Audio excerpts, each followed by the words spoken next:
Shalom, bendiciones, bendiciones a cada uno de los hermanos, que es un gusto que estén nuevamente con nosotros. Saludos a toda la familia de Algo Nuevo para ti, así como también a la familia de Teshua TV. Es un gusto que se conecte como cada semana a estudiar un poquito acerca de la historia. Estamos estudiando el cristianismo a través de la historia y estamos viendo muchas cosas interesantes. La semana pasada les dije que la iglesia en el siglo segundo hubo un tiempo en que se le conocía como la iglesia católica, la iglesia universal. Así es que ese fue un término que se le dio y más adelante fue como se le conoció como la iglesia católica, porque nos vamos a dar cuenta que a partir del año 325 la iglesia católica es la prominente y es la que empieza a sobresalir y es la que empieza a existir, la iglesia católica. Durante mucho tiempo hubo persecución a todos los que no creían como ellos, y hubo muerte, hubo tantas cosas que vamos a ver a través de los concilios hasta llegar a los años 1500 con Calvino, Lutero y todos los protestantes que sacaron el movimiento evangélico nuevamente y se conoce lo que es la iglesia cristiana. Si usted habla con un hermano católico, le van a decir los hermanos separados. Es la forma en que lo conocen, nos conocen. La forma en que nos conocen como los hermanos separados. Así es que esa es la forma en que nos conocen como los hermanos separados. ¿Por qué? Porque en el año 1500 hubo una separación y fue como se dio. Si usted, con el católico que usted hable, le va a decir, sí, los protestantes, los hermanos separados. ¿Ok? Entonces, vamos a empezar en esta tarde. Tenemos por aquí vamos a ver, quiero ver por aquí. Ok, se me pone por aquí la pantalla. Entonces dice por aquí, la persecución en el siglo tercero. Vamos a hablar un poquito acerca de esto. Y voy a brincarme muchas partes porque quiero llegar lo más pronto posible ya a Constantino y a todo lo que está sucediendo con este movimiento. Así es que vamos a ver, dice aquí, la presente confesión ante las autoridades ha sido tanto más ilustre y honrosa para cuanto el sufrimiento fue mayor. La lucha arreció y se acrecentó la gloria de los que luchaban. Cipriano de Cartago. Esta es la cita de él. Dice, hacia fines del siglo segundo, la iglesia había gozado de un periodo de relativa paz. El imperio, envuelto en guerras civiles, al mismo tiempo que trataba de defender sus fronteras frente al empuje de los pueblos germánicos, no les había prestado demasiada atención a los cristianos. Además, todavía seguía en vigor el viejo principio promulgado por Trajano, en el sentido que los cristianos debían ser castigados si se les delataba y se negaban a ofrecerles sacrificios a los dioses, pero que no debían buscárseles activamente. En el siglo III, sin embargo, la situación cambió. A través de todo el siglo continuó vigente la legislación de Trajano y por tanto, de vez en cuando, en uno u otro lugar, hubo martirios más o menos aislados. Pero además de esto, hubo políticas nuevas, una promulgada por Septimio Severo y otra por Decio, que afectaron profundamente la vida de la iglesia. Así que vamos a ver la persecución bajo Septimio Severo. Ahora, acuérdese, muchas de estas cosas usted las puede encontrar en la historia universal a través del Imperio Romano. Muchas de estas cosas están en el Imperio Romano a través de los emperadores y los anales que ellos dejaban, todas estas cosas, crónicas. Muchas de estas cosas dejaban todos los políticas y cosas que estaban pasando. Así es que la persecución bajo Septimio Severo, dice, a principios del siglo III, reinaba en Roma el emperador quien había logrado consolidar su poder y poner así fin a un periodo de luchas internas que había debilitado el imperio. Empero, gobernar en tales circunstancias no era tarea fácil. La amenaza de los pueblos bárbaros, Allende, el Danubio y el Rin eran constantes. Dentro del imperio había grupos disidentes y existía siempre el peligro de que alguna legión se rebelara y nombrara a su propio emperador, iniciando así una nueva guerra civil. En medio de tal situación, Septimio Severo decidió seguir una política religiosa, oiga, una política religiosa de carácter sincretista. ¿Qué es sincretista? Una mezcla. ¿Okay? Aquí vamos a ver. Este emperador dice que va a lanzar una política religiosa de carácter sincretista. Su propósito, dice aquí, su propósito era unir a todos sus súbditos bajo el culto al sol invicto. Los romanos siempre adoraron al sol. Y la semana pasada le decía de Mitras. Mitras, en Roma, y especialmente en este periodo, vamos a encontrar que la adoración a Mitras, el dios Mitras, la adoración del zoroastrismo, que viene de Irán, la India y todas esas áreas, que es el zoroastrismo, que en algunas cosas se confunde o la comparan con la fe monoteísta del Dios de Abraham, pero no es lo mismo. Y todo esto tiene relación al Dios Sol, al Dios Sol Invictus. Desde aquí entonces vamos a ver que empieza la agenda sincretista de querer meter a la gente a una adoración hacia el Dios Sol, el Dios Invictus. Nada que decir del Sunday, porque para allá vamos después. ¿Okay? Es que dice aquí, una política religiosa de carácter sincretista, su propósito era unir a los súbditos bajo el culto al sol invictus, en el cual se fundirían todas las religiones de la época, así como las enseñanzas de diversos filósofos. Ponga atención, porque dice este hombre, Séptimo Severo, dice, ok, en todo el imperio de Roma vamos a hacer que todo mundo adore al dios Sol y que todas las religiones se unan en una sola. ¿Y qué era lo que estaba intentando el Papa Francisco hace 2 años? Hacer lo mismo. Una sola religión, que todas las religiones se unan, que se junten todos los puntos en común, olvidándose de las diferencias. No le sorprenda, porque esta siempre ha sido la meta. Tener una sola fe, una sola religión. El nuevo orden mundial siempre se ha enfocado en establecer una sola religión. Y Roma, cuando era el imperio, cuando estaba en su apogeo, Séptimo Severo, dijo, vamos a traer a toda la gente, vamos a fundir a todas las religiones, vamos a fundir a todos los pensadores, filósofos, todos los maestros, a que se unan en uno solo. La excusa esa de debemos unirnos en los puntos comunes y no estar luchando en lo que no concordamos. Ha sido una agenda desde mucho tiempo. La mayoría de gente siempre está en contra de, no, pero es que si ustedes están en una constante lucha, porque siempre están en la contra, vamos a unirnos en las cosas que tenemos en común, olvídense de lo demás, todo es comentario, lo demás es doctrina, lo demás, hay cosas que no se negocian. La Torá no se negocia. Si tú quieres ser amigo conmigo, bien, pero no me pidas que yo renuncie a los principios de la Torá para doblegarme un sistema, porque no lo vamos a hacer. Y aquí es lo que está sucediendo. Dice, pero tal política confligía con la obstinación de los dos grupos religiosos que se negaban a doblegarse, ¿ve? Ante el sincretismo. Los judíos y los cristianos.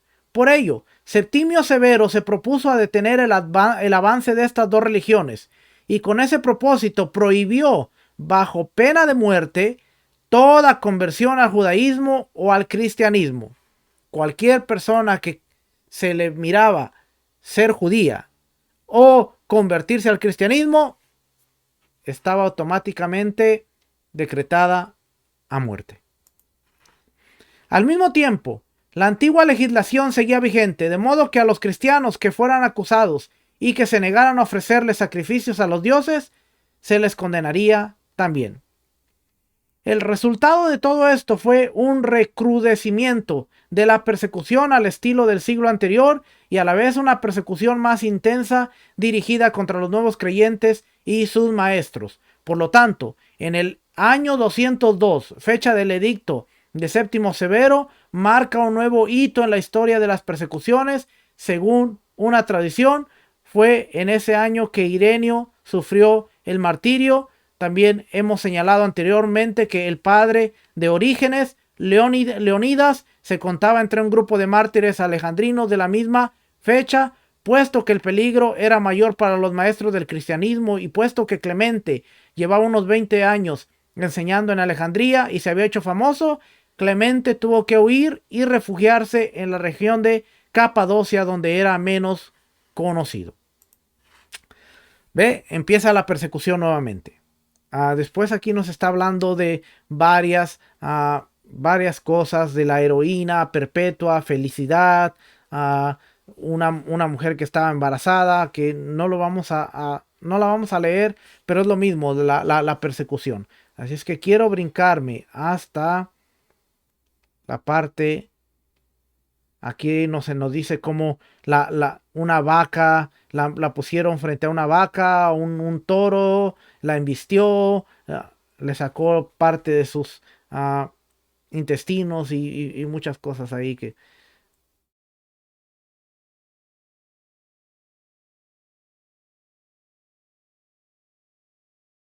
Aquí, vamos aquí, dice,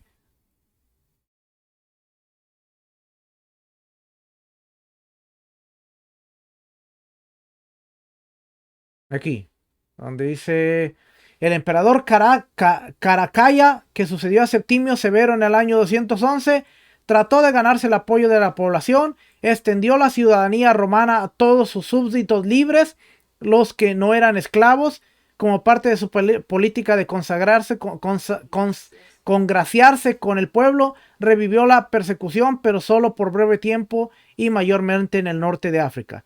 Sus sucesores, Heliogabalo, del 218 al 222, y Alejandro Severo, del 222 al 235, siguieron una política sincretista, semejante a la de Septimio Severo.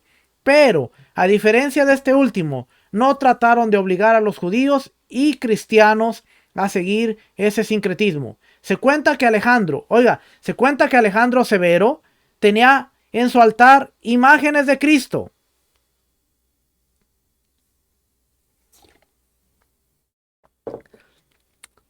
Aquí en el año 212 vemos que 218, no, más en el año entre el 220 y el 235, Alejandro Severo dice que tenía en su altar imágenes de Cristo. Vamos a empezar a ver imágenes de Cristo en los altares. Pero ojo, no era la iglesia, sino que aquí empieza el emperador. Y vemos que dice, tenía imágenes de Cristo y Abraham en los altares. ¿Okay? Vamos a empezar a ver las imágenes. Dice, tenía en su altar imágenes de Cristo y Abraham, además de varios dioses. Esto es el sincretismo. Mezclar Abraham, Cristo y todos los dioses que hubiera. Su madre Julia Mamea, fue a escuchar las enseñanzas de Orígenes. Por un breve periodo, bajo el gobierno de Máximo, se desató la persecución en Roma y tanto el obispo Ponciano como su rival Hipólito fueron exiliados e enviados a trabajar en las minas. Pero pronto, esa breve persecución pasó y la iglesia gozó de relativa paz. De hecho, el emperador Felipe el Árabe, que reinó del año 244 al 249, llegaron a circular rumores en el sentido de que era cristiano. En resumen, durante casi medio siglo las persecuciones cesaron casi por completo, al tiempo que el número de conversos al cristianismo crecía sorprendentemente. Para esta nueva generación de cristianos, la mayoría de los mártires eran personas que habían vivido en una edad pasada y a quienes se les debía gran veneración, pero cuya situación difícilmente se repetiría. Cada día había más cristianos entre las clases pudientes del imperio y ya eran pocos los que creían las viejas fábulas acerca de los crímenes indecibles de los cristianos. La persecución había venido a ser una memoria del pasado y a la vez amarga y dolorosa. Entonces se desató la tormenta. Vemos un sube y baja entre persecuciones, pero casi 50 años la iglesia goza de paz, de tranquilidad. La gente se empieza a olvidar, la gente ve a los mártires como gente hay que tenerle respeto, pero a nosotros nunca nos va a pasar esto. Nosotros estamos bien, no tenemos paz, nos va bien. Y en esto dice, se desata la tormenta, porque en el año 249, cuando todos decían que estaba bien, aparece Decio. En el año 249, Decio se ciñó la púrpura imperial.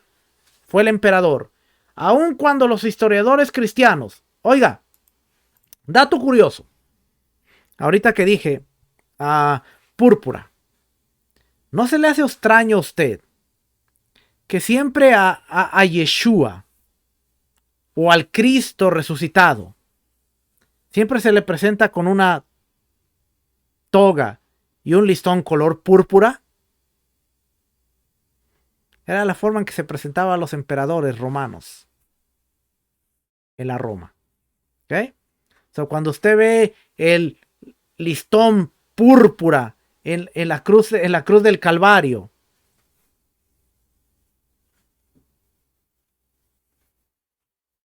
ya sabe. ¿Ok? ¿Por qué? Porque acuérdese, nos están presentando a un Cristo romanizado. Más, ¿cuándo usted ha visto una foto? Ya que estamos hablando de estas cosas serias.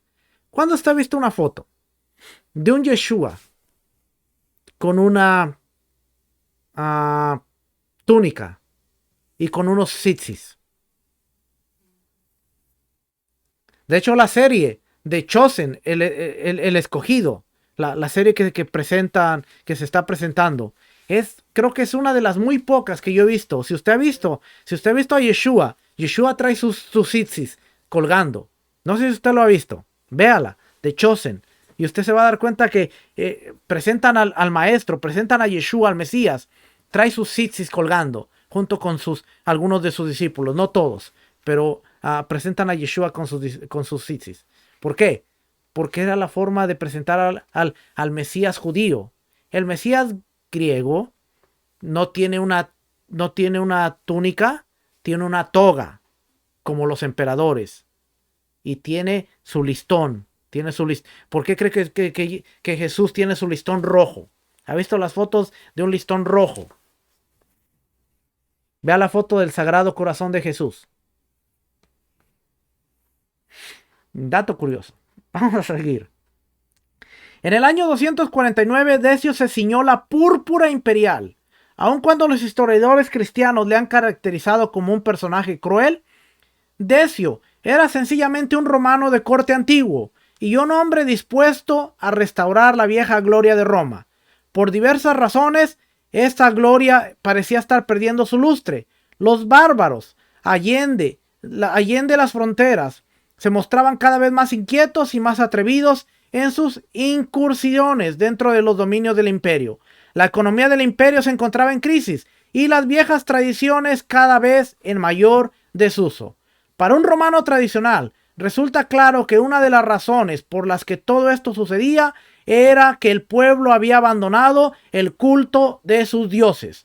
Cuando todos adoraban a los dioses, las cosas parecían marchar mucho mejor y la gloria y el poderío de Roma eran cada vez mayores. En consecuencia, cabría pensar que lo que estaba sucediendo era que, puesto que Roma les estaba retirando su culto a los dioses en lugar, los dioses a su vez le estaban retirando su favor al viejo imperio. En ese caso, una de las medidas que se imponían en el intento de restaurar la vieja gloria de Roma era la restauración de los viejos cultos. Cuando entra Decio, lógico, como todo buen romano, él le atribuye el éxito, él le atribuye el poder al imperio, a los dioses. Egipto, ¿a quién le atribuía el poder de toda la nación? A los dioses. ¿Qué pasó cuando Moisés llegó con los decretos de Dios y los dioses fueron retados? Egipto fue destruido. ¿Por qué? Porque los dioses, de alguna manera, la mentalidad de este pueblo, los dioses mantenían el balance. Para el Imperio Romano era lo mismo. Por eso estaba el culto al César. ¿Por qué? Porque el César era considerado como el hijo de Dios. César era considerado como el hijo de Dios. Por eso los evangelios nos muestran que Yeshua es el hijo de Dios. ¿Por qué? Porque era una contracultura al mensaje del imperio, al mensaje de la cultura que estaba en ese momento. El César era el hijo de los dioses. Y los dioses, ellos buscaban el favor de los dioses a través de las ofrendas, de los sacrificios, de los cultos. Por eso, a través de todo el imperio estaba lleno de culto. Cuando este hombre entra y dice, bueno, pues por eso el imperio está como está, porque cada vez hemos abandonado a los dioses y los dioses nos han abandonado a nosotros. Era un hombre que tenía una mentalidad arraigada a lo que era la escuela romana, la vieja escuela romana. Así es que entonces él empieza a buscar la restauración de los cultos. Si todos los súbditos del imperio volvían a adorar a los dioses, posiblemente los dioses volverían a favorecer al imperio. Esa fue la razón principal de la política religiosa de Decio. No se trataba ya de los viejos rumores acerca de las prácticas nefandas de los cristianos, ni la necesidad de castigar su obstinación, sino que se trataba más bien de una campaña religiosa que buscaba la restauración de los viejos cultos. En un último análisis, los que estaban en juego era la supervivencia de la vieja Roma, de los Césares, con sus glorias y sus dioses. Todo lo que se opusiera a esto sería visto como falta de patriotismo y alta traición.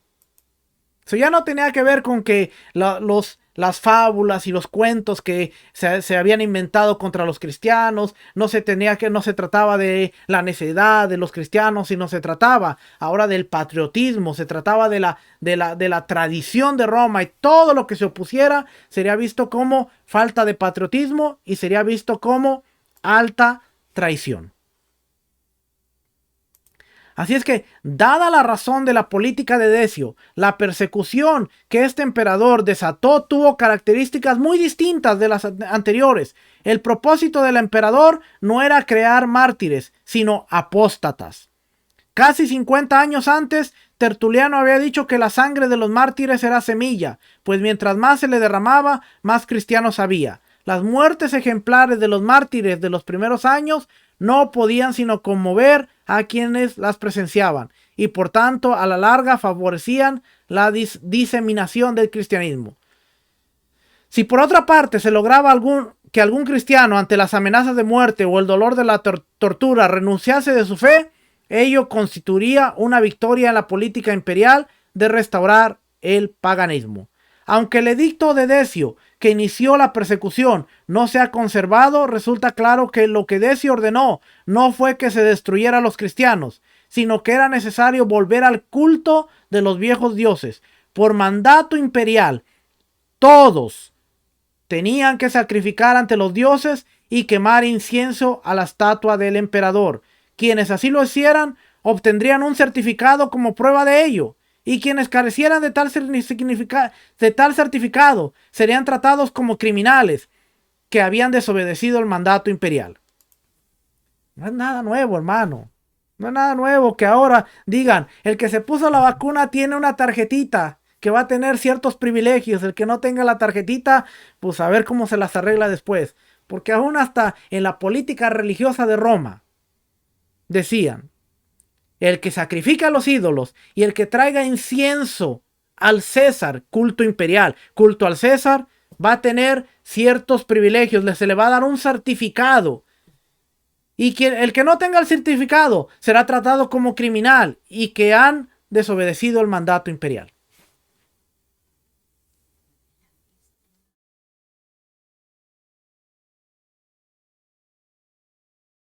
Dice, como era de suponerse, este mandato imperial tomó a los cristianos por sorpresa. Las generaciones que se habían formado bajo el peligro constante de la persecución ya habían pasado y las nuevas generaciones no estaban listas. ¿Se acuerda que le dije? hay que venerarlos, a los antepasados hay que venerarlos, pero a nosotros nunca nos va a pasar esto. No se prepararon y ahora les cayó.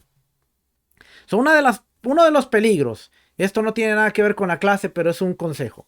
Uno de los peligros más graves que podemos tener nosotros es no estar preparados para lo que puede venir. Por eso usted tiene que prepararse siempre.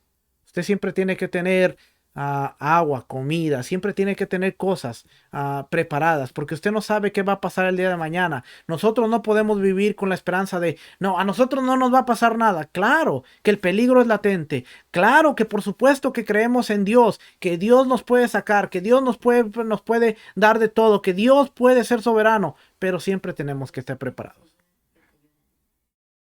Dice mi esposa, la Biblia dice, ayúdate que yo te ayudaré. Y le voy a preguntar que dónde dice, ayúdate, que qué versículo y qué libro. Pero más o menos la idea es esa. Es que mucha gente dice que ellos no preparan nada porque dicen que... Así Pero es. emuná es caminar. Emuná es caminar con obediencia. A ver, así es que en un concepto, la escritura nos enseña a ayudarnos porque Dios nos va a ayudar. No dice así la Biblia, pero el concepto nos enseña. Así es que mi esposa está a la mitad correcta. Vamos a dársela por buena. Vamos a darle chances. Es que dice aquí, no estaban listas para enfrentar el martirio. Algunos, oiga, y cuando usted no está listo, fíjese lo que pasa aquí.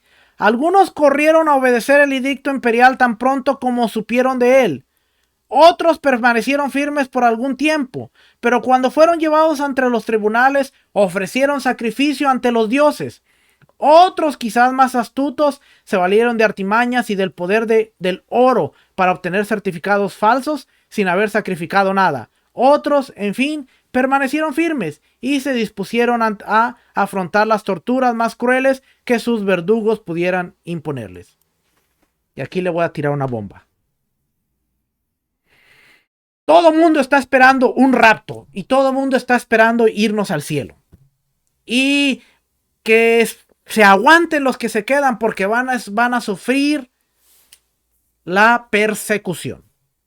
Va a haber 7 años de tribulación y hay películas como Los Dejados Atrás, Left Behind y muchas otras que nos enseñan que nos vamos y después de que la iglesia usted se va, se queda la ropa tirada ahí, se queda la cama desatendida, se queda la pijama ahí porque usted se va con todo el cuerpo, viene lo difícil para todos los que se quedaron.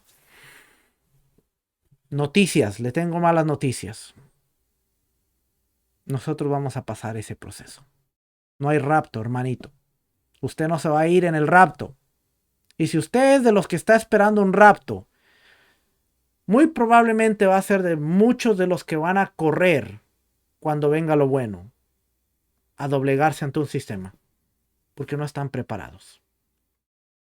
Muchos otros van a soportar un tiempo, pero van a doblegarse al sistema. Pero aquellos que sabemos que tenemos que ser probados para ser aprobados, tenemos que estar listos a llegar hasta lo más lejos de las consecuencias posibles. Mano, vamos a pasar la tribulación, vamos a pasar parte de la tribulación. No es como las películas que le van a cortar la cabeza y no es como las películas, acuérdense, es Hollywood. Y tanto están mal en que se van para el cielo, como también están mal en muchas de las cosas que son exageradas, pero le dan una idea. Imagínense, mucha gente está espantada hoy en día con la vacuna.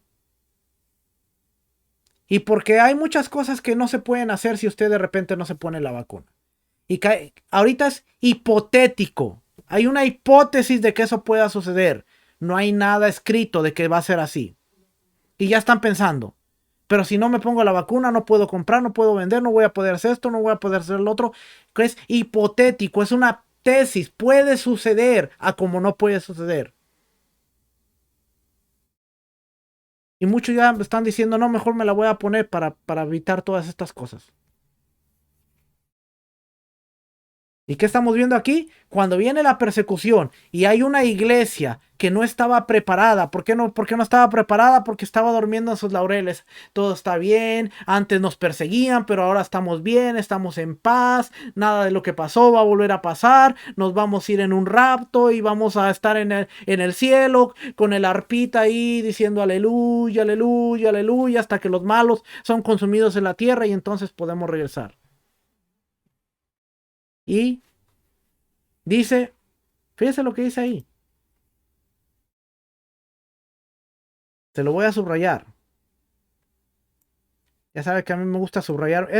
Esto para mí es como subrayar, subrayar los libros. Esto para mí es como cuando usted agarra el libro y le hace hartas subrayadas al libro. Ahí está. Las generaciones que se habían formado bajo el peligro constante de la persecución habían pasado, ya no estaban. Y las nuevas generaciones no estaban listas a enfrentarse al martirio. Algunos corrieron a obedecer el edicto imperial tan pronto como supieron de él. Eran cristianos, pero tan pronto supieron del edicto, estaban sacrificando a los ídolos y estaban haciendo culto al César. Y eso se llama transgresión a los mandamientos de Dios. No les importó. Primero está mi vida. Suena cómico, pero a veces la cuestión de ¿qué harías tú si tuvieras una pistola en la cabeza o la pistola de tu familia y te dijeran tu fe o la vida de los tuyos? Y a veces dicen, qué drástico, ¿no? Pero a este pastor le gusta ser bien drástico siempre. Pero imagínense, ¿qué pasaría? Aquí luego corrieron, sí, ¿dónde traigo al animal? ¿A quién lo sacrifico? ¿A Zeus? ¿A Diana? ¿A quién se lo? Con gusto, emperador, con gusto lo hacemos.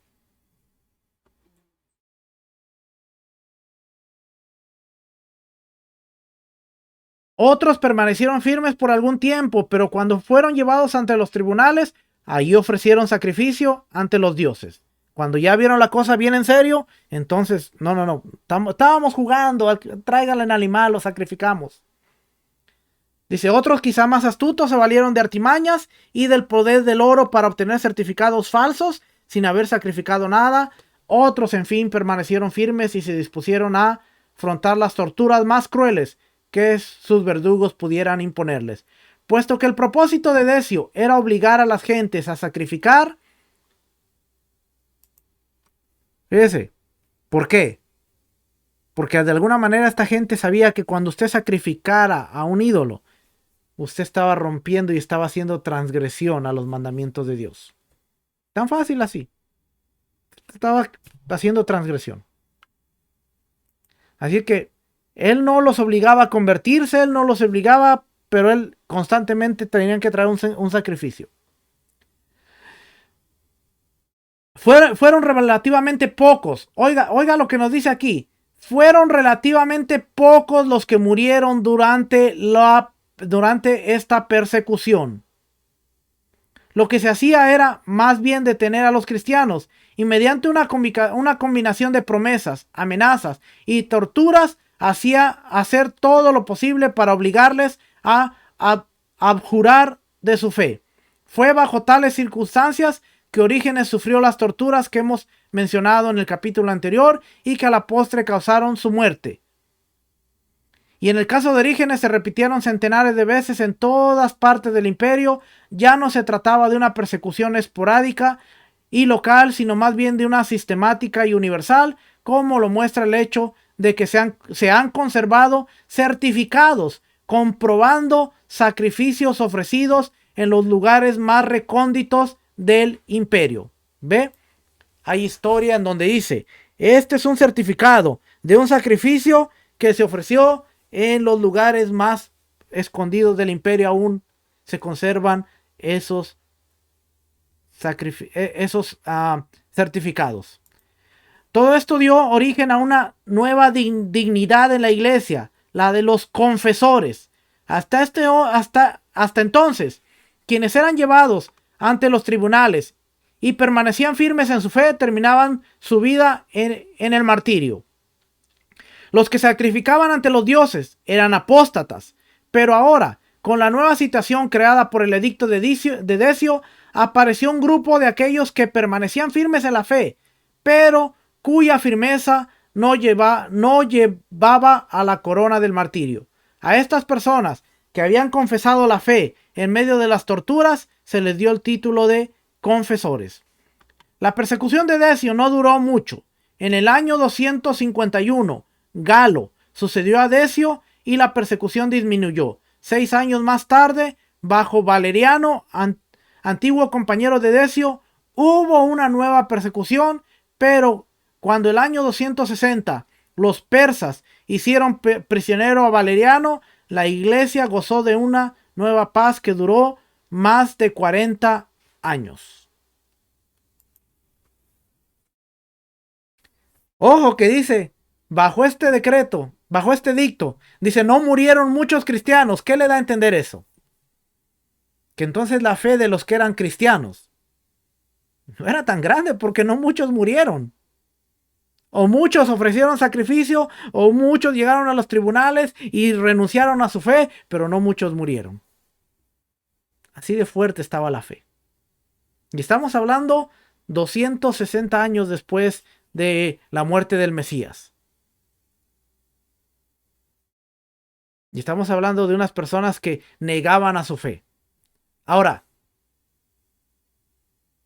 compárelo con el pueblo judío. Compárelo con el holocausto. Compárelo con todas las veces que ellos han sido retados a su fe. Y vea la gran cantidad de muertos que hubieron porque ellos no se doblaron al sistema. ¿Qué le da a entender? Que la fe, mientras vemos la fe de unos fuertes, sólida, decir, mátenme, pero no voy a renunciar a mi Dios. A la fe de otros que dicen, sí, ¿dónde doy el sacrificio? No me maten. Sacrifico a los ídolos. Por eso es que tenemos que tenerle amor a la casa de Judá. Por eso es que tenemos que tenerle amor a nuestros hermanos judíos. Porque si hoy tenemos un documento como este en nuestras manos, es por gente que estuvo dispuesta a dar su vida por defender la fe. Si la fe hubiera estado en manos de los cristianos desde hace más de 5,000 años, tal vez hubiera desaparecido.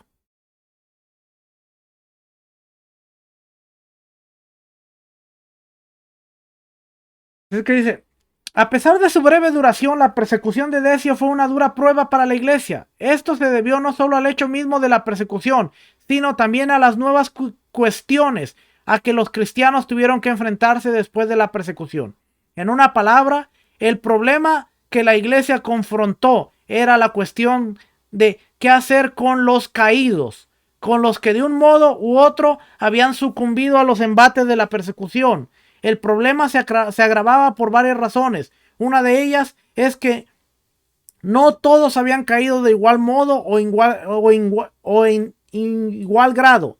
Difícilmente podría equipararse el caso de quienes habían corrido a sacrificar ante los dioses, tan pronto como habían oído acerca del edicto imperial, con los que se habían valido de diversos medios para procurarse certificados, pero nunca habían sacrificado. Había otros que tras un momento de debilidad en el cual se habían rendido ante las amenazas de las autoridades, querían volverse a unirse a la iglesia, mientras duraba todavía la persecución, y sabiendo que ello probablemente les costaría la libertad y quizás la vida. Dado el prestigio de los confesores, algunos pensaban que eran ellos quienes tenían la autoridad necesaria para restaurar a los caídos a la comunión de la iglesia. Algunos confesores, particularmente en el norte de África, reclamaron esa autoridad y comenzaron a desempeñarla. A esto se oponían muchos de los obispos, para quienes era necesario que el proceso de restauración de los caídos se hiciera con orden y uniformidad. A quienes, por tanto, insistían en que solo la jerarquía de la iglesia tenía autoridad para regular esta restauración. Por último, Había quienes pensaban que toda la iglesia estaba cayendo en una laxitud excesiva y que se debía tratar a los caídos con mucho rigor. Ahora empieza a surgir un nuevo problema en este grupo de cristianos. Porque están los caídos, los que corrieron a ofrecer y sacrificar a los ídolos. Pero están los que dicen, bueno, nosotros solamente compramos un certificado, pero nunca sacrificamos a un ídolo. Así es que estamos libres de culpa. Pero se les acusa de haber mentido porque compraron un certificado. Ahora, ¿quién tiene la autoridad para restaurar a esta gente que quiere regresar a la iglesia después del error que ellos cometieron? Bueno, los confesores, aquellos que confesaron su fe pero que no murieron, fueron mártires pero no llegaron a morir. Ellos reclamaban la autoridad. Los obispos decían, no, la iglesia es la que tiene la autoridad. Y entonces ahora se arma un gran problema dentro de la iglesia. ¿Quién tiene la autoridad? Ese siempre ha sido el problema. ¿Quién tiene la autoridad? ¿Por qué hay 48,000 denominaciones? Porque todos tienen la autoridad.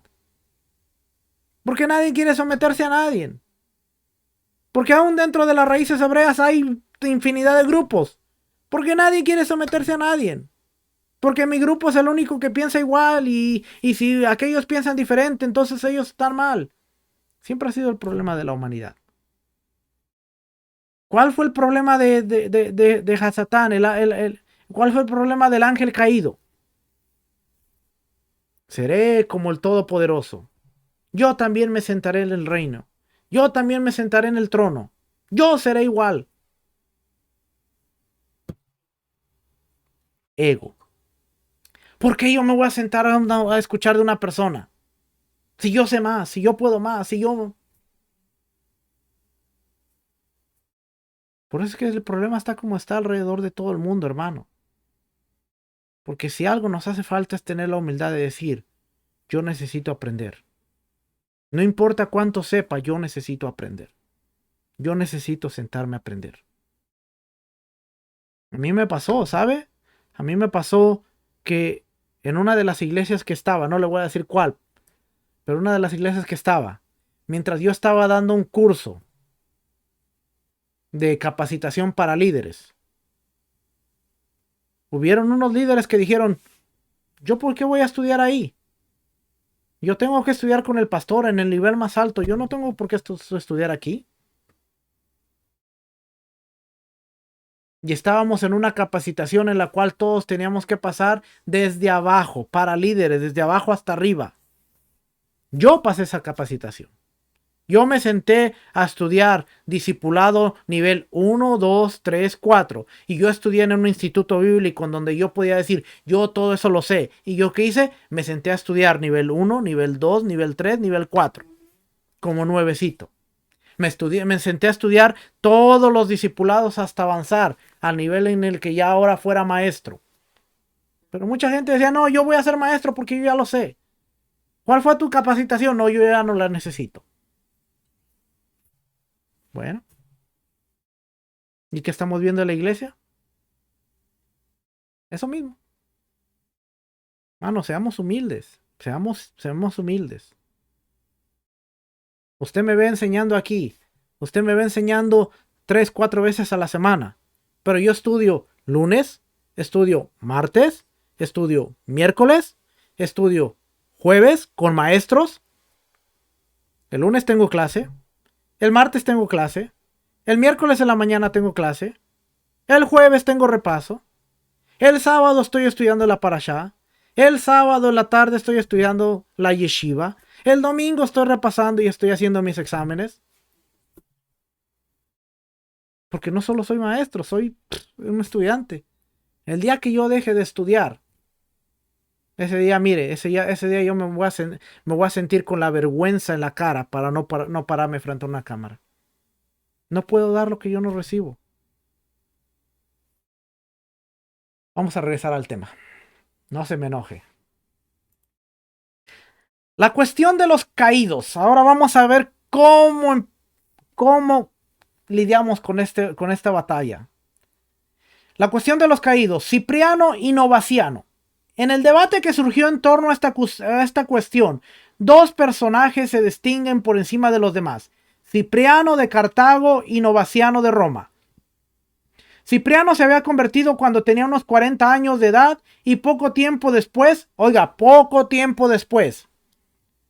El problema ahora que estamos viendo en la iglesia, esta iglesia, no la iglesia de ahora. El problema que estamos viendo en la iglesia en el año 200, 300, es que la gente se está convirtiendo y después se les está llamando obispos, se les está llamando líderes.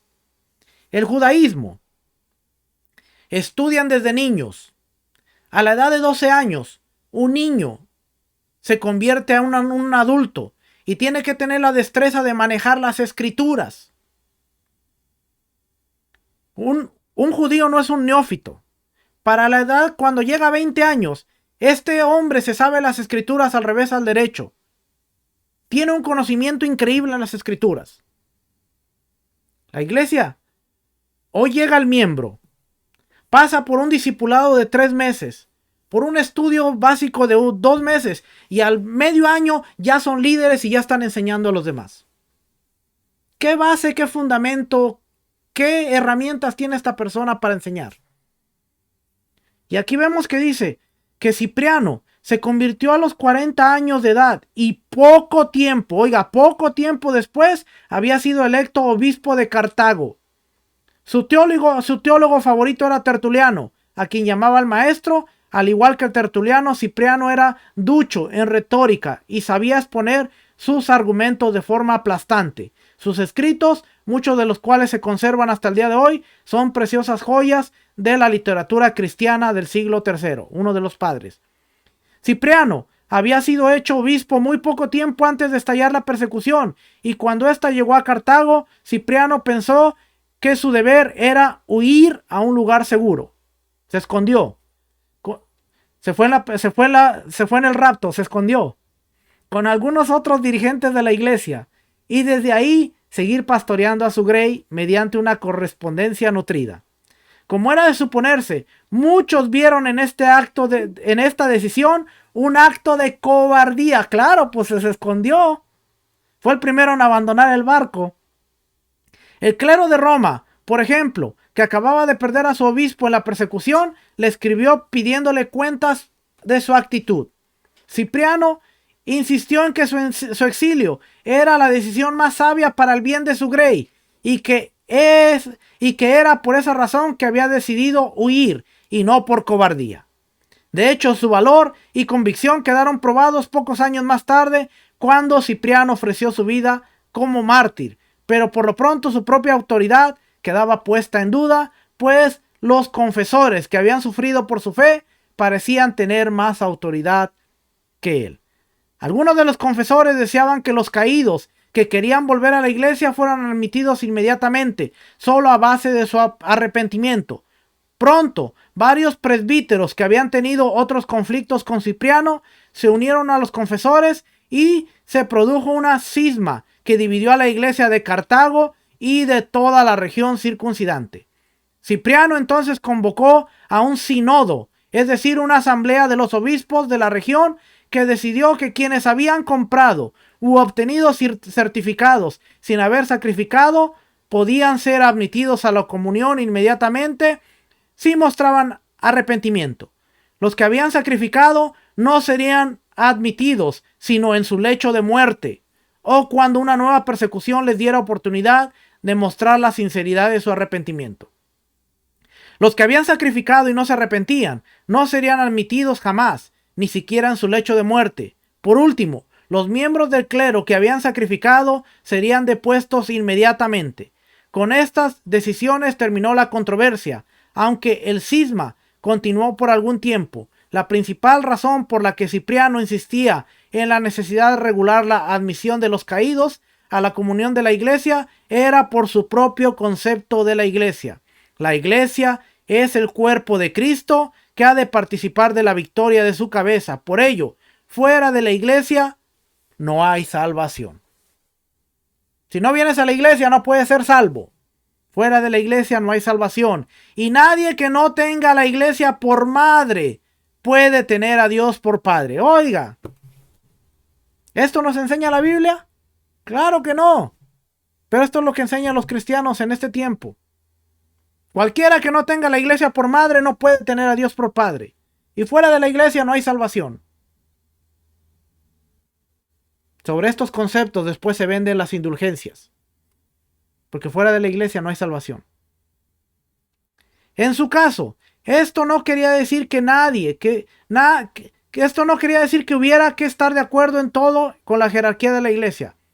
Cipriano mismo tuvo sus disputas con la jerarquía de la iglesia de Roma, pero sí implicaba que la unidad de la iglesia era de suma importancia. Puesto que las acciones de los confesores amenazaban con quebrar esa unidad, Cipriano se sentía obligado a rechazar esas acciones e insistir en que fuera un sínodo el que decidiera lo que habría de hacerse con los caídos.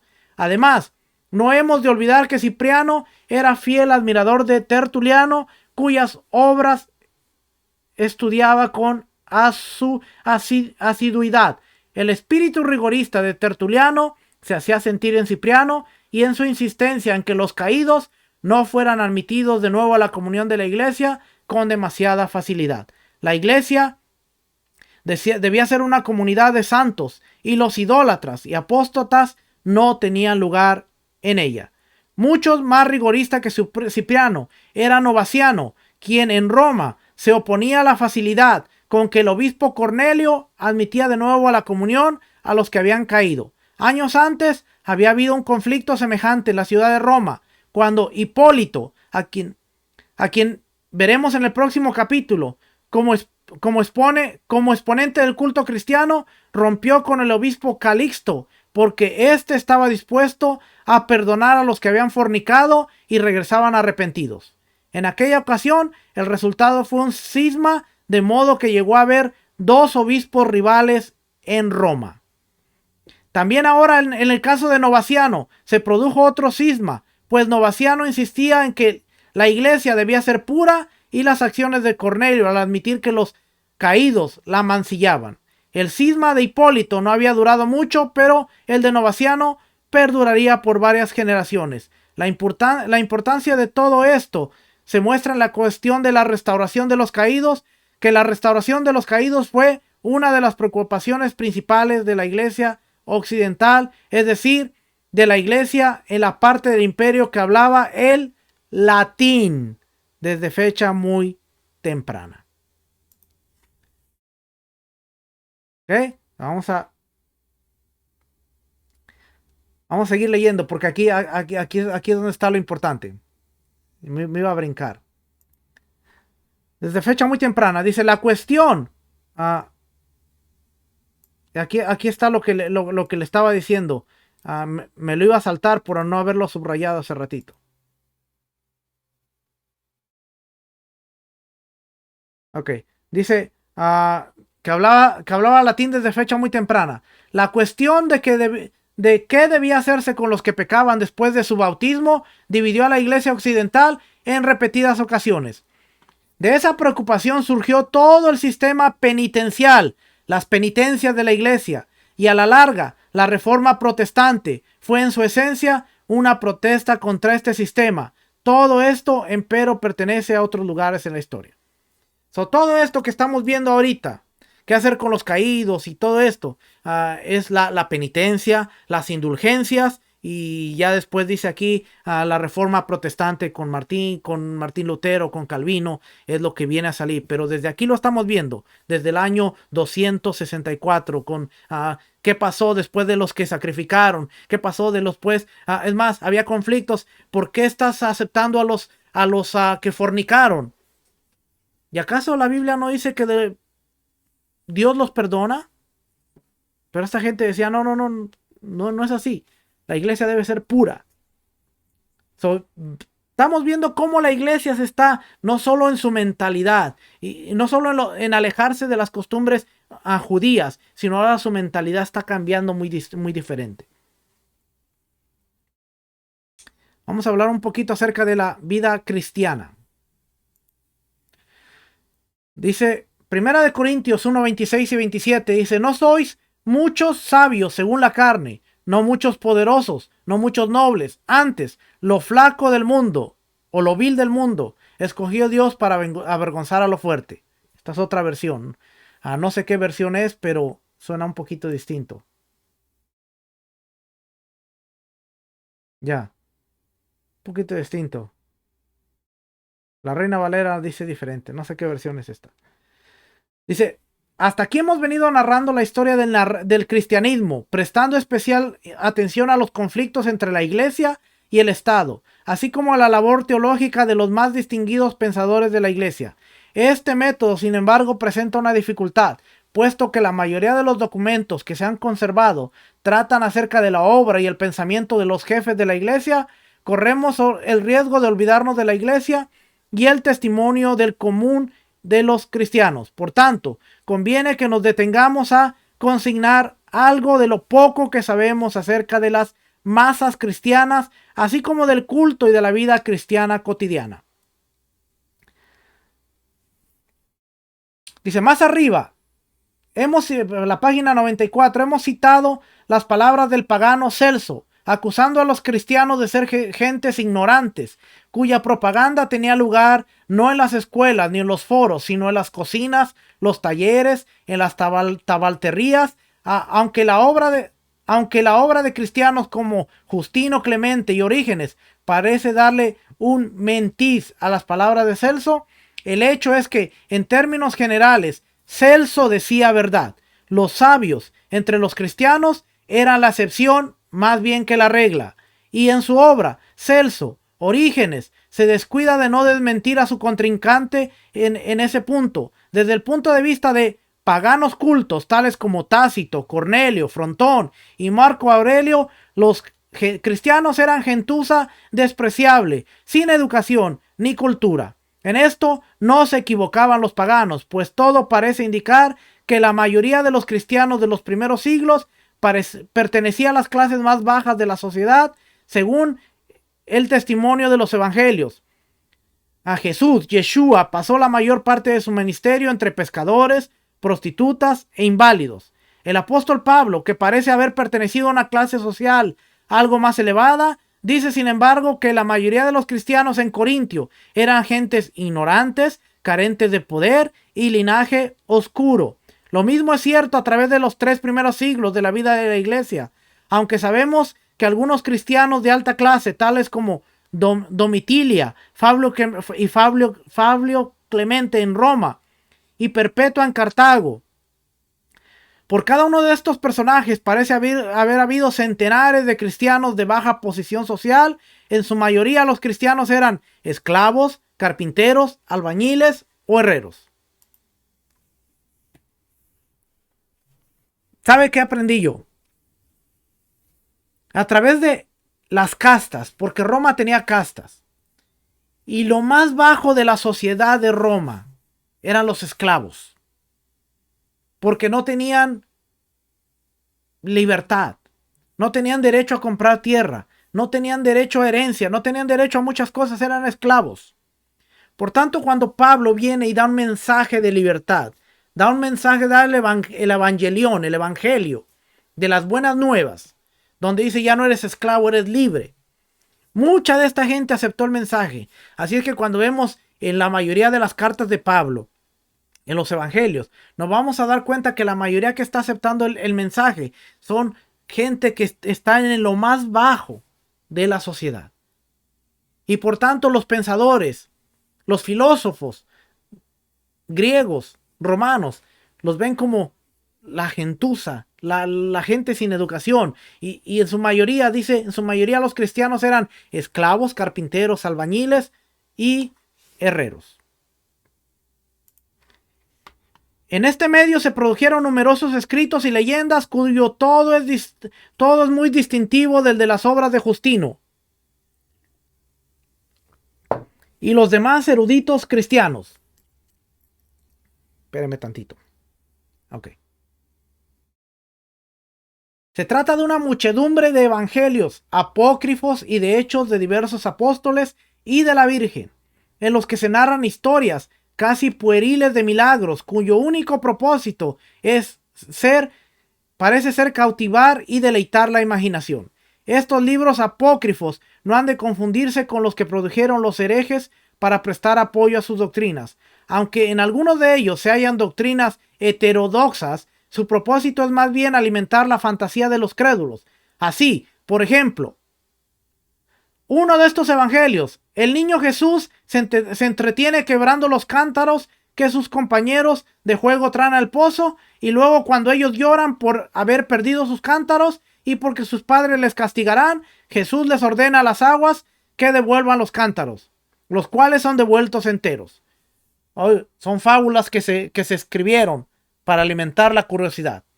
De igual modo, en otra ocasión, según el mismo evangelio apócrifo, Jesús le ordenó a un árbol alto que se doblegara para él subirse sobre el árbol, y que éste le obedeció y después se enderezó, como un camello que se echa para que el amo monte sobre él. Pero todo esto no ha de hacernos despreciar la perspectiva de estos cristianos comunes. Al contrario, cuando comparamos esa perspectiva con la de algunos de los más distinguidos maestros de la iglesia, vemos que las gentes pobres e ignorantes poseían una comprensión más profunda de algunas de las verdades bíblicas. Así, por ejemplo, el Dios activo, soberano y justiciero que aparece en algunos de estos evangelios apócrifos se acerca mucho más al Dios de la Biblia que el uno inefable y distante de Justino o de Clemente de Alejandría. De igual modo, mientras los grandes defensores del cristianismo se esforzaban por mostrarle a las autoridades de su fe, no se oponía a la política imperial. Hay indicios de que el común de los cristianos sí sabía que existía un conflicto insoluble entre los propósitos del imperio y los propósitos de Dios.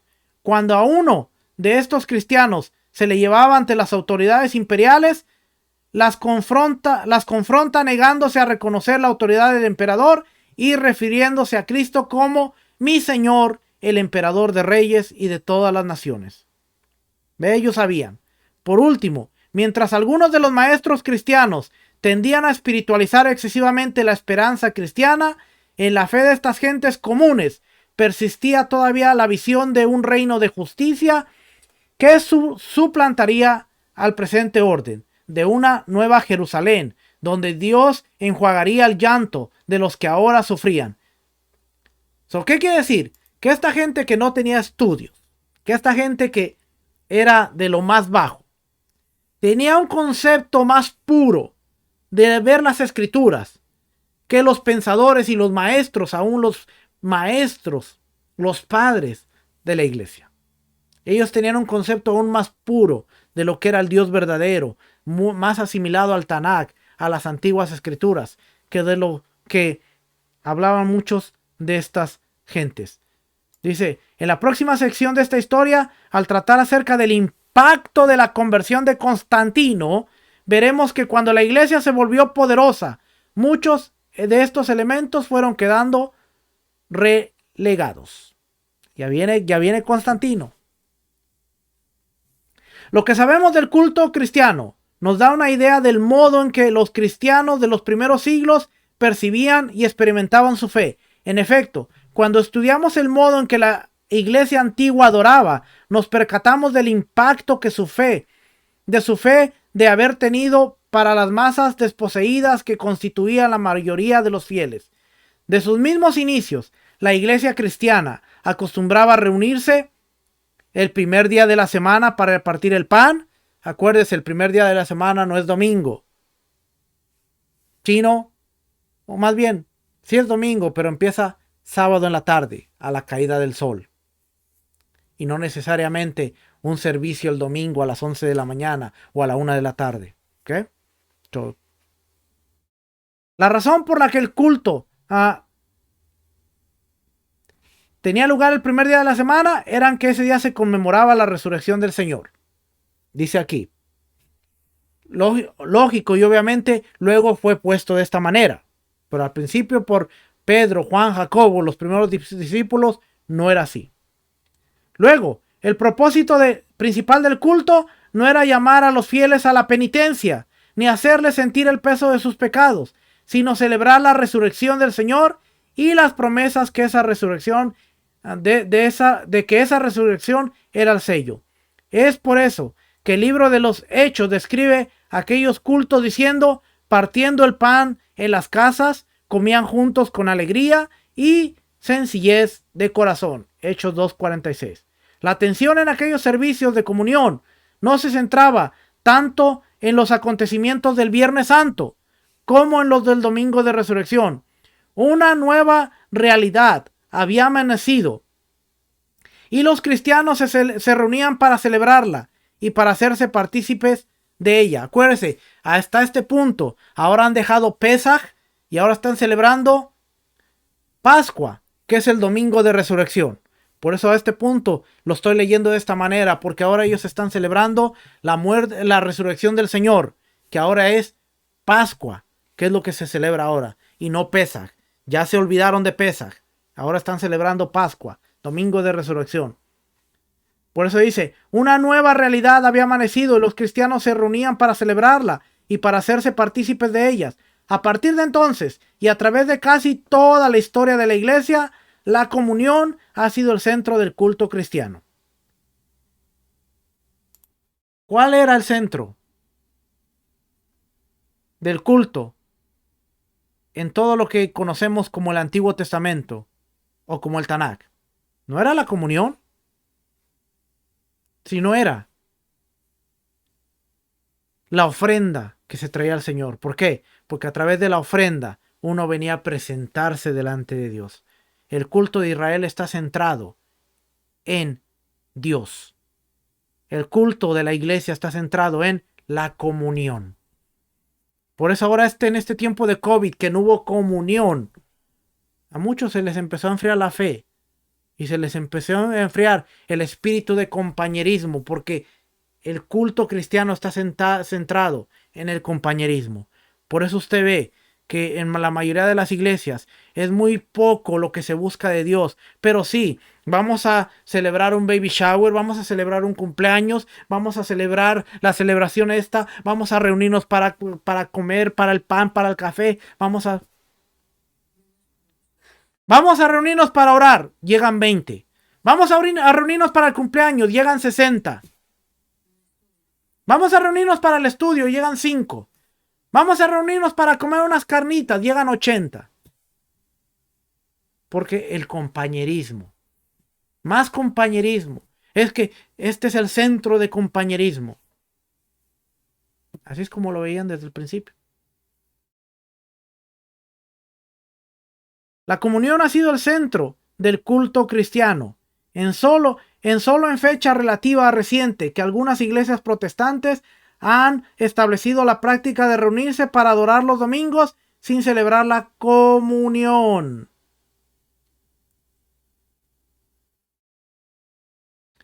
Y aquí donde nos habla de la comunión, nos está hablando de la Eucaristía. Porque hasta eso ahora la iglesia cristiana lo hace igual que la iglesia católica. La galletita se parece igualita, es igualita. Usted agarra una galletita de estas que le dan el domingo con su vasito de jugo. Y usted va a la iglesia católica y usted ve la galletita y usted dice, son la misma, son iguales, porque son la misma. No hay diferencia. Ya están usando la misma. Y ahora en este tiempo de cuarentena, usted pide y le mandan por correo su vasito de juguito y su galletita. Así es que prontamente en Shabbat les vamos a mandar su vasito de juguito con su pedacito de pan también. Para que haga lejaim desde donde usted se encuentre, lejaim. Pura broma, pura broma. Dice, además de los indicios que nos ofrece el Nuevo Testamento y que son de todos conocidos, sabemos acerca del modo en que los antiguos cristianos celebraban la comunión gracias a una serie de documentos que han perdurado hasta nuestros días. Aunque no podemos entrar en detalles acerca de cada uno de estos documentos y las diferencias entre ellos, sí podemos señalar algunas de las características comunes que parecen haber formado parte de todas las celebraciones de la comunión. La primera de ellas es que hemos aludido anteriormente, es que la comunión era una celebración. El tono característico de culto era el gozo y la gratitud más bien que el dolor o la compunción. Al principio, la comunión se celebraba en medio de una comida. Cada cual traía lo que podía y tras la comida común se celebraban oraciones sobre el pan y el vino. Ya a principios del siglo II, sin embargo, y posiblemente debido en parte a las persecuciones y a las calumnias que circulaban acerca de las fiestas de amor y de los cristianos, se comenzó a celebrar la comunión sin la comida común, pero siempre se mantuvo el espíritu de celebración de los primeros años. Por lo menos a partir del siglo II, el servicio de comunión constaba de dos partes. En la primera se leían y comentaban las escrituras, se elevaban oraciones y se cantaban himnos. La segunda parte del servicio comenzaba generalmente con el ósculo de paz, que es el beso santo. Luego, alguien traía el pan y el vino hacia el frente y se les presentaba a quien presidía. Acto seguido, el presidente pronunciaba una oración sobre el pan y el vino en la que se recordaban los actos salvíficos de Dios y se invocaba la acción del Espíritu Santo sobre el pan y el vino. Después se partía el pan, los representantes comulgaban y se despedían con la bendición. Naturalmente a estos elementos comunes se le añadía muchos otros diversos en lugares y circunstancias. Otra característica común del servicio en esta época es que solo podían participar de él quienes habían sido bautizados. ¿Por qué cree usted que en su iglesia no le permiten participar si no se ha bautizado? Si alguien no se ha bautizado, no pase a la Santa Cena. Viene desde aquí. Era una costumbre que ellos tenían. Dice, otra característica común del servicio es que en esa época es que solo podían participar de él quienes habían sido bautizados. Los que venían de otras congregaciones podían participar libremente siempre y cuando estuvieran bautizados. En algunos casos se les permitía a los conversos que todavía no habían recibido el bautismo asistir a la primera parte del servicio, es decir, a las lecturas bíblicas, a las homilias y a las oraciones, pero tenían que ausentarse antes de la celebración de la comunión misma. O sea, si usted no se bautizó, pase, escuche la palabra, escuche los cantos, escuche lo demás, pero cuando vaya a venir la comunión, váyase. Usted no puede participar, no puede ser parte de esto. Sálgase. Váyase de la congregación. Otra de las costumbres que aparece desde muy temprano era celebrar la comunión en los lugares donde estaban sepultados los fieles que habían muerto. Oiga. ¿Y qué acabamos de ver en la porción que vimos la semana pasada? Tazria Mesorá. Que aquel que tocaba un muerto estaba impuro para presentarse ante la presencia del Señor. Pero ahora la iglesia estaba celebrando en los lugares donde estaban sepultados, donde había un muerto. Ahí ellos estaban invocando la presencia de Dios, yendo en contra totalmente de lo que la Biblia enseñaba. Y ahora muchas de las iglesias que usted ve, hay un panteón en las afueras de las iglesias. No todas, pero en la mayoría de las iglesias hay un panteón. En las iglesias católicas hay panteones. Porque para ellos ya no importaba todo esto. Dice, esta era la función de las catacumbas. Algunos autores han dramatizado la iglesia de las catacumbas, dando a entender que en estos lugares secretos, en los que los cristianos se reunían para celebrar sus cultos a escondidas de las autoridades. Esto era una exageración. En realidad, las catacumbas eran cementerios y su existencia era conocida por las autoridades. ¿Ok? So vamos a brincar una partecita ya aquí para terminar.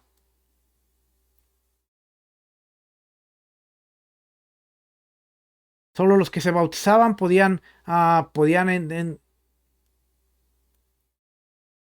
aquí esta parte. Por lo general el bautismo se administraba una vez al año en el domingo de resurrección, aunque pronto y por diversas razones se comenzó a administrar en otras ocasiones. A principios del siglo III, los que estaban listos para ser bautizados ayunaban durante el viernes y el sábado, y su bautismo tenía lugar en la madrugada del domingo, como la resurrección del Señor. El bautismo era por inmersión, desnudos, los hombres separados de las mujeres. Al salir del agua se les daba al neófito una vestidura blanca en señal de su nueva vida en Cristo. Con lo que dice Colosenses 3:9 al 12 y Apocalipsis 3:4. Además se le daba a beber agua en señal de que había quedado limpio, no solo exterior, sino también interior. Además se le ungía, porque ahora el cristiano había venido a formar parte del real sacerdocio, y se le daba leche y miel, porque había penetrado en la tierra prometida. Estaban desechando el Antiguo Testamento, pero estaban tomando los símbolos y los principios. No, ahora estás en la tierra prometida. Ahora eres real sacerdocio. Tomando las partes que les convenían. Igual que ahora, igual. Después todos marchaban juntos a la iglesia, donde el neófito participaba por primera vez del culto cristiano en toda su plenitud. Es decir, se quedaba hasta la comunión.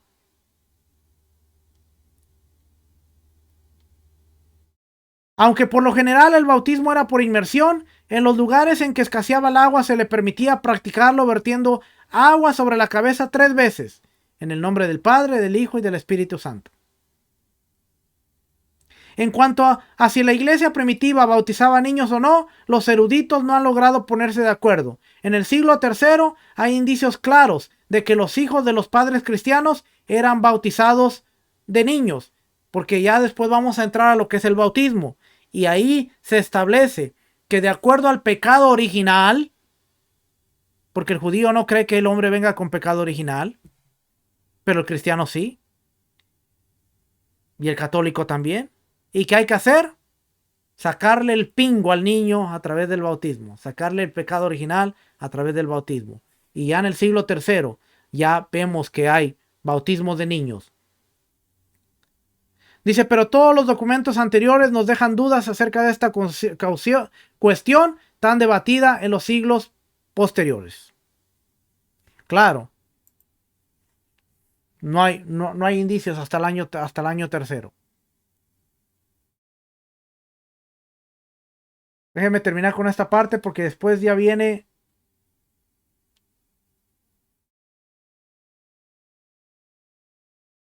Déjeme ver por aquí qué sigue.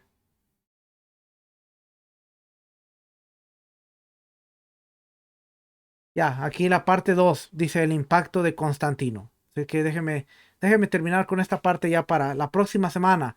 Vamos a entrar con Constantino ahora sí. Llegamos a Constantino.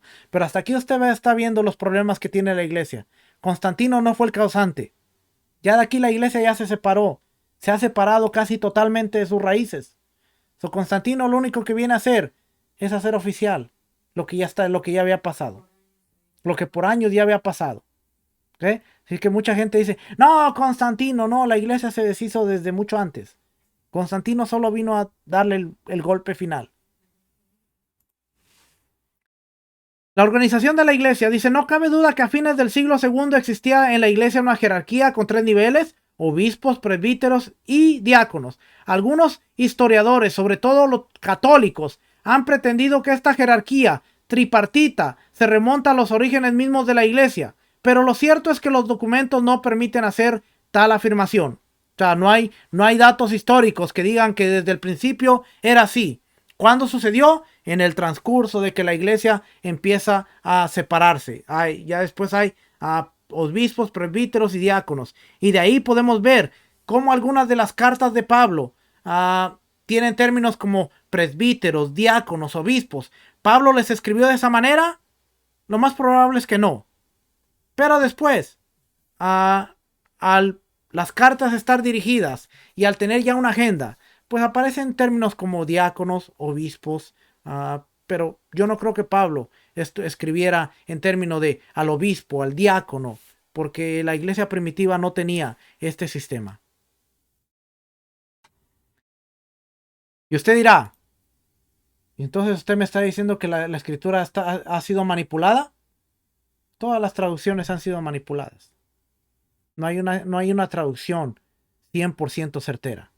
Ni aún si usted toma un Tanakh, una traducción de corte mesiánico, una Biblia que tenga los nombres restaurados, Se va a encontrar que muchas cosas no está 100% correcta. ¿Qué tenemos que hacer? Tomar la escritura, entender el contexto, ver lo que está pasando y estudiar otras cosas para poder entonces tener un buen resultado. Pero no podemos confiarnos de que, no, yo voy a estudiar la Biblia contextual porque es así, me habla bien. No, yo voy a estudiar la israelita nazarena porque es así. No, yo voy a estudiar la Aleph Tab, la Emed. No, porque no hay ninguna. Yo tengo como 8 aquí y como 50 aquí en la computadora. Y yo no me confío en ninguna de ellas. Tengo la del oso, que es la más antigua. Y aún así, no me confío de ninguna de ellas. ¿Por qué? Porque no hay ninguna correcta. Pero cuando estudiamos el contexto, cuando estudiamos la historia, cuando estudiamos la cultura, podemos darnos cuenta que lo más probable y lo más lógico es que Pablo nunca usó la palabra obispo, diácono. Claro, la palabra es inspirada por Dios, pero yo no digo que sea totalmente errónea, pero sí digo que hay partes que han sido añadidas, partes que han sido adulteradas, pero no deja de ser la palabra de Dios. ¿Qué hacemos para entenderla? Estudiar otras cosas para poder entender el mensaje. Yo no puedo decir, no, la Reina Valera es totalmente mala, porque sigue teniendo la palabra inspirada por Dios. Pero hay cosas que han sido añadidas, hay cosas que han sido adulteradas. Mire, esta semana nosotros aprendimos algo en la yeshiva, las clases. Y es que muchas veces nosotros tendemos a decir, el que quite o añada de la palabra es un apóstata, y tendemos a decir que fue toda la escritura. Cuando en realidad esa parte está aplicando a la Torah.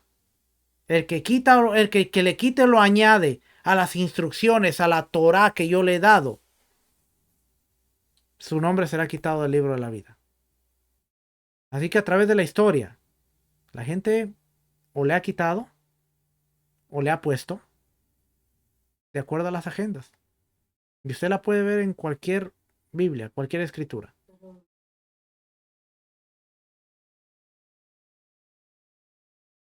Claro, a lo que dice la Torah, si tú le quitas o le añades, hay problemas. Porque eso es a lo que dijo Yeshua y eso es a lo que dijo el Padre. Quien quiera que le quite o le añada a la Torah. ¿Por qué? Porque esas son las instrucciones del Padre. Lo demás, usted va a encontrar en la Biblia historia, usted va a encontrar en la Biblia poesía, usted va a encontrar en la historia, en la Biblia tantas otras cosas. Cantares. Usted no va a decir que cantares es cantares. No hablemos de cantares. ¿Ok?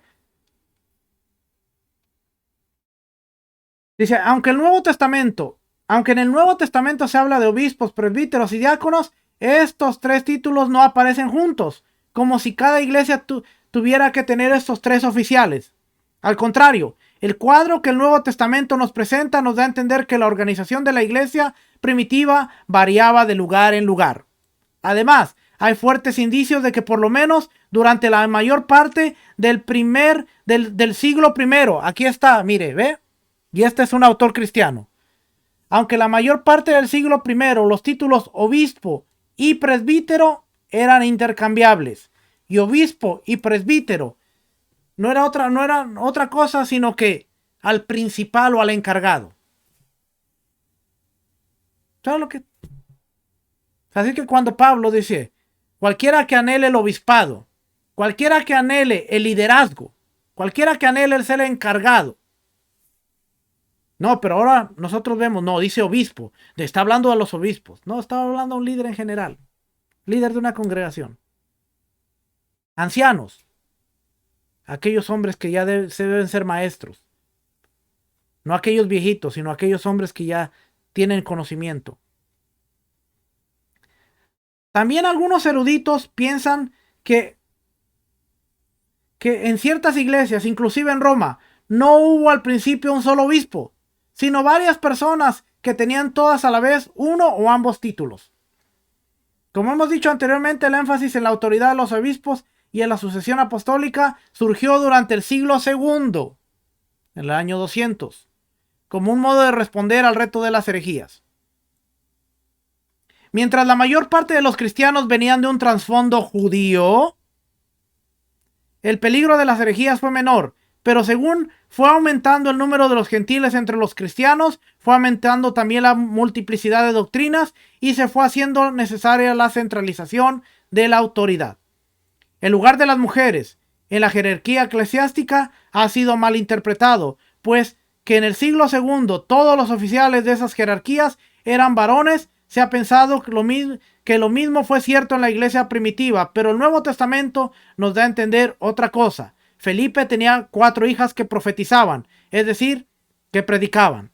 Febe tenía el rango de diácono en Cencrea, y Junias, que se encuentra entre los apóstoles. Lo que ha sucedido es que durante el siglo II, en su esfuerzo por evitar toda doctrina falsa, la iglesia centralizó su autoridad y las mujeres quedaron excluidas del ministerio de la predicación. Pero todavía a principios del siglo II, Plinio le dice a Trajano que ha hecho torturar a 2 ministras de la iglesia cristiana. Al estudiar el lugar de las mujeres en la iglesia antigua, no debemos dejar de mencionar el papel importantísimo de las viudas. Ya en el libro de los Hechos encontramos que la iglesia primitiva se ocupaba de sustentar a las viudas que había en su seno. Ok, so vamos a brincar ya para terminar.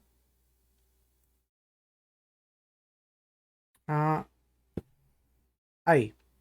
Ok, ya de los métodos misioneros. Vamos a brincar. La gran persecución, también ya hablamos de la persecución.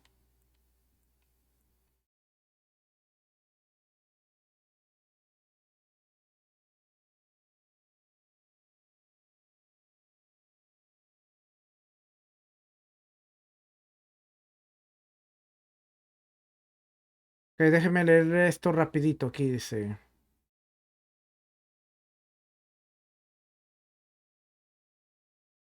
Dice aquí, por lo pronto, sin embargo, el imperio se encontraba en estado de relativa paz y prosperidad, aparte de las constantes escaramuzas fronterizas. Solo Galerio se vio envuelto en campañas de importancia, primero en las fronteras de Danubio y luego contra los persas.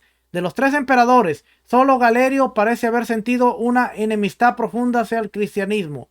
En cuanto a Diocleciano, quien era el gobernante supremo, tanto su esposa Prisca como su hija Valeria eran cristianas. La paz de la iglesia parecía estar asegurada.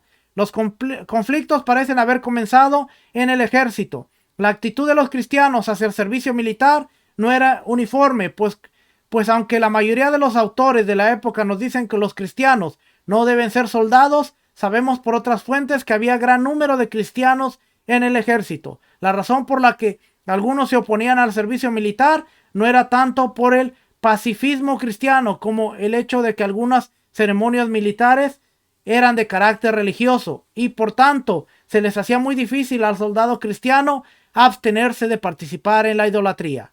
En todo caso, alrededor del año 295, varios cristianos fueron muertos, unos por negarse a ser conscriptos y otros porque intentaron abandonar el ejército. Ante los ojos de Galerio, esa actitud de los cristianos ante el servicio militar envolvía un serio peligro, pues era posible que en algún momento crítico los cristianos que habían en el ejército se negaran a obedecer órdenes. Luego, como una medida necesaria para la moral militar, Galerio convenció a Diocleciano de la necesidad de expulsar a los cristianos de las legiones. El edicto de Diocleciano, al efecto, no decretaba pena de muerte ni otro castigo que la mera expulsión del ejército, pero en algunos lugares, debido quizás al excesivo celo de los oficiales, se intentó obligar a los soldados cristianos a ofrecer sacrificio ante los dioses, y el resultado de ello fue que hubo algunas ejecuciones, todas ellas en el ejército de Danubio, que estaba bajo las órdenes de Galerio. A esto se limitó la persecución hasta que Diocleciano se dejó convencer por Galerio, y en el año 303 dictó un nuevo edicto contra los cristianos. Todavía en este edicto, Diocleciano se negaba a derramar la sangre de los cristianos y lo que se ordenaba era que todos los edificios cristianos y los libros sagrados fueran destruidos y que los creyentes se les privara de todas sus dignidades y derechos civiles. Al principio, la persecución se limitó a esto, pero pronto se fue recrudeciendo porque muchos de los fieles se negaban a entregar los libros sagrados y entonces se les torturaba o se les condenaba a muerte. Además, hubo 2 incendios misteriosos en el Palacio Imperial. Galerio acusó a los cristianos de haberlos prendido, diciendo que los incendiarios procuraban vengarse de la destrucción de sus iglesias. Algunos escritores cristianos insinúan que fue el propio Galerio quien ordenó los incendios para luego culpar a los creyentes. En todo caso, la furia de Diocleciano no se hizo esperar y pronto se ordenó a todos los cristianos de la corte tenían que ofrecer sacrificio ante los dioses. Prisca y Valeria sacrificaron, pero el gran chambelán Doroteo y varios otros sufrieron martirio. En todo el resto del imperio se continuó destruyendo las iglesias y quemando los libros sagrados, excepto en los territorios que pertenecían a Constancio Cloro, quien se limitó a destruir algunas iglesias, pero no insistió en que le fueran entregados los libros. Poco después hubo algunos disturbios en diversas regiones y Diocleciano se convenció de que los cristianos conspiraban contra él. Entonces decretó primero que todos los jefes de la iglesia fueran encarcelados y después que todos los cristianos en todo el imperio tenían que sacrificar ante los ídolos. Así se desató la más cruenta de cuantas persecuciones sufrió la iglesia antigua. Al igual que en los tiempos del emperador Decio, se hacía todo lo posible por incitar a los cristianos a abandonar su fe. Acostumbrados como estaban a la tranquilidad de las décadas anteriores, muchos cristianos sucumbieron ante la amenaza de los jueces. A los demás se le aplicaron torturas de toda suerte y se les hizo morir en medio de los más diversos suplicios. Otros se ocultaron, muchos de ellos llevando consigo los libros sagrados, y hasta hubo muchos que cruzaron la frontera y se refugiaron en territorio persa. En medio de todo esto, Galerio maquinó el modo de hacerse dueño único del imperio. En el año 304, Diocleciano enfermó gravemente y aunque sobrevivió a su enfermedad, quedó sin embargo débil y cansado.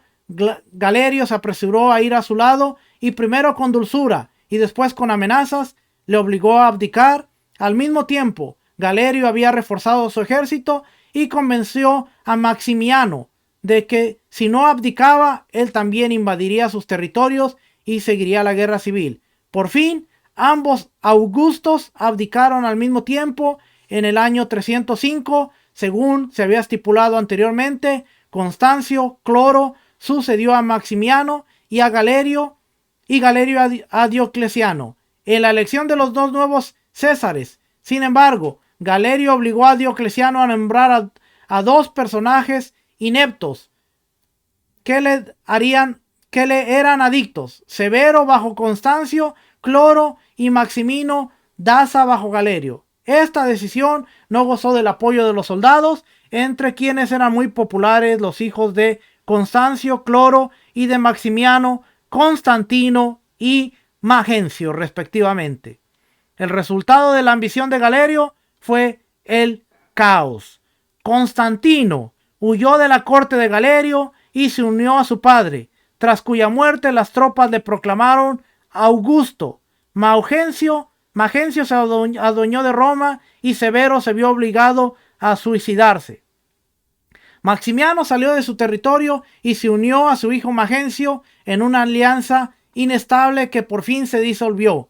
Galerio invadió los territorios de Magencio, pero sus tropas comenzaron a pasarse al bando enemigo y tuvo que abandonar la campaña.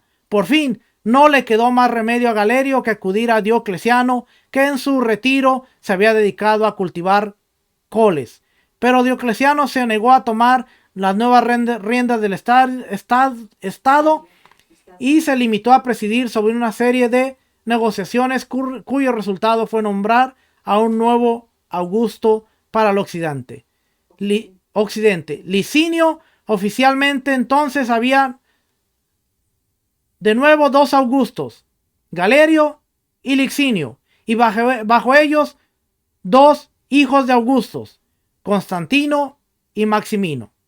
Durante todas estas vicitudes, Constantino había seguido una política cautelosa, al reforzar su posición en las Galias y la Gran Bretaña e insistir en sus derechos como heredero de Constancio Cloro. Más tarde le llegaría el momento de lanzarse en pos del poder supremo sobre el imperio. En medio de todo este caos, la persecución continuó, aunque en el occidente ni Constantino ni Magencio, quienes eran los dueños efectivos de la mayor parte del territorio, se ocuparon en promoverla.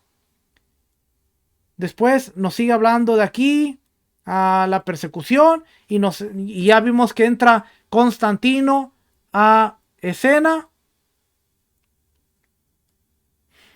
Por fin, cuando los cristianos comenzaban a desesperar, la tormenta amainó. Galerio estaba enfermo de muerte y el 30 de abril del 301 promulgó su famoso edicto de tolerancia. Entre todas las leyes que hemos promulgado por el bien del Estado, hemos intentado restaurar las antiguas leyes y disciplina tradicional de los romanos. En particular, hemos procurado que los cristianos que habían abandonado la religión de sus antepasados volviesen a la verdad, porque tal terquedad y locura se había posesionado de ellos, que ni siquiera seguían sus primitivas costumbres, sino que se han hecho sus propias leyes y se han reunido en grupos distintos. Después de la publicación de nuestro edicto, ordenando que todos volviesen a las costumbres antiguas, muchos obedecieron por temor al peligro y tuvimos que castigar a otros. Pero hay muchos que todavía persisten en sus opiniones y nos hemos percatado de que no adoran ni sirven a los dioses, ni tampoco a su propio Dios. Por lo tanto, movidos por nuestra misericordia, a ser benévolos con todos, hemos creído justo extenderles también a ellos nuestro perdón y permitirles que vuelvan a ser cristianos y que se vuelvan a reunir en sus asambleas siempre que no atenten contra el orden público.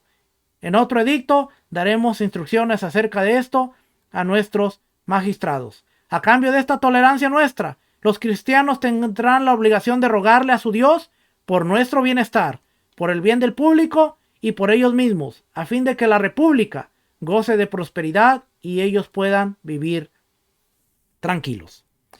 Tal fue el edicto que puso fin a la más cruenta y prácticamente la última de las persecuciones que la iglesia tuvo que sufrir a manos del Imperio Romano. Pronto se abrieron las cárceles y las canteras y de ellas brotó un torrente humano de gente lisiada, tuerta y maltratadas, pero gozosos por lo que era para ellas una intervención directa de lo alto. Galerio murió 5 días después y el historiador cristiano Lactancio nos dice que su arrepentimiento llegó demasiado tarde. El imperio quedaba en manos de Licinio, Maximino Daza, Constantino y Magencio. Los 3 primeros se reconocían entre sí y consideraban a Magencio como un usurpador. En cuanto a su política hacia los cristianos, Licinio, Constantino y Magencio no les perseguían, mientras que Maximino Daza pronto volvió a desatar persecución en sus territorios. Pero un cambio político estaba a punto de iniciarse, que a la larga pondría fin a todas las persecuciones, aún en los territorios de Maximino Daza. Constantino, que durante todas las pugnas anteriores había contentado con intervenir solo mediante astucia y la diplomacia, se lanzó a una campaña que a la postre le haría dueño absoluto del imperio. De repente, cuando nadie lo esperaba, Constantino reunió sus ejércitos en Galia, atravesó los Alpes y marchó sobre Roma, la capital de Magencio. Este último, tomado por sorpresa, no pudo defender sus plazas fuertes, que cayeron rápidamente en manos de Constantino. Todo lo que Magencio pudo hacer fue reunir su ejército en Roma para ir a resistir contra Constantino. Si Magencio hubiera permanecido tras las murallas de Roma, un largo sitio se habría seguido y quizás la historia hubiera sido otra. Pero Magencio consultó a sus adivinos y decidió salir al campo de batalla contra Constantino. Según los historiadores cristianos que conocieron a Constantino, en vísperas de la batalla, este tuvo una revelación. Uno de estos historiadores, Lactancio, dice que en un sueño, oiga, aquí es donde viene que en un sueño, Constantino recibió la orden de poner un símbolo cristiano sobre el escudo de sus soldados. Acuérdense que la cruz no era un símbolo cristiano. ¿Ok? Pero ahora ya estamos viendo que era un símbolo cristiano. Los primeros discípulos no usaron la cruz como símbolo, porque era un símbolo de vergüenza. ¿Eh? Dice, el otro historiador, Eusebio, nos dice que la visión apareció en las nubes junto a las palabras escritas en el cielo. Vence en esto. En todo caso, el hecho es que Constantino ordenó que sus soldados emplearan para la batalla del día siguiente el símbolo que se conoce como Lavarum y que consistía en la superposición de dos letras griegas, la X y la P, puesto que estas dos letras son las primeras letras del nombre de Cristo en griego. El Lavarum bien podía ser un símbolo cristiano. Algunos historiadores modernos han señalado muchos otros indicios que nos dan a entender que, si bien es posible que ya en esa fecha Constantino se inclinara hacia el cristianismo, oiga, que si es posible, déjenme se lo subrayo antes de leérselo.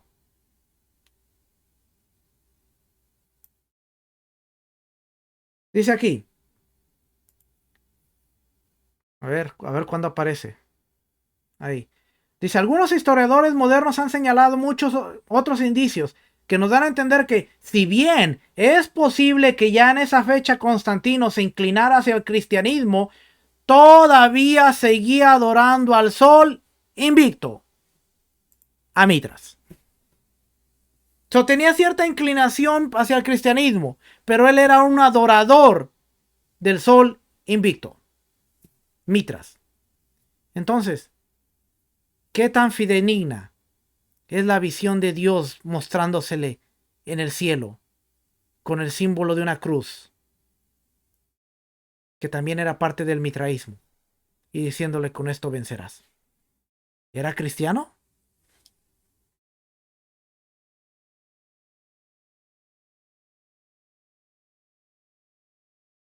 Fíjense lo que dice aquí, y de esto vamos a hablar la próxima semana. La realidad es que la conversión de Constantino fue un largo proceso, que vamos a hablar la próxima semana.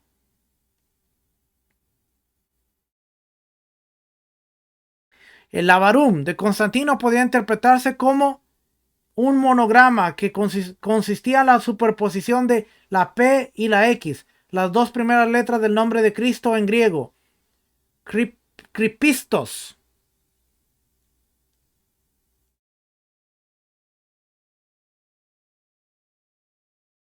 Dice, pero en todo caso lo importante es que Magencio fue derrotado y cuando luchaba sobre el puente Milvio cayó al río y se ahogó. Constantino quedó entonces como todo el dueño de el occidente.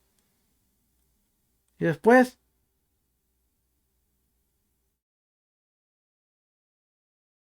bueno, ya de aquí vamos a empezar a hablar la próxima semana. Vamos a hablar de Constantino.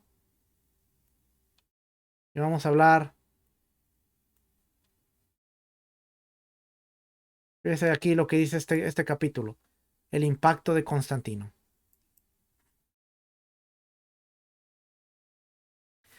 ¿Cómo se convirtió Constantino? ¿Cuál fue el proceso de Constantino? ¿Cuándo se bautizó Constantino? Porque era un requisito que los creyentes se bautizaran como símbolo de su conversión. ¿Sabe cuándo se bautizó Constantino? Hasta aquí hemos visto que el requisito para los creyentes era bautízate como muestra de tu fe y de tu conversión. Aceptas a Cristo, te bautizas, porque esa es la señal de tu conversión. Le voy a dejar con esta nota. ¿Sabe cuándo se bautizó Constantino? En su lecho de muerte, cuando estaba a punto de morir. fue cuando se bautizó. Y si para el cristiano se tenía que bautizar como símbolo de su conversión y acto de su fe, ¿por qué Constantino se está bautizando cuando está muriendo? ¿Qué le da a entender eso? Que no se había convertido. Y que todos los cambios que está haciendo, lo está haciendo con su mentalidad de adoración al sol. Y por eso, Sun Day, el día del sol. Ahí lo tiene. Que el Eterno les bendiga, que el Eterno les guarde. Nos estaremos viendo la próxima semana, familia. Shalom, bendiciones. Les amamos. Les mandamos un abrazo y un fuerte, fuerte saludo. Familia, nos vemos la próxima semana. No me crea a mí. Consúltelo con la historia. Consúltelo con muchas fuentes. Shalom, bendiciones.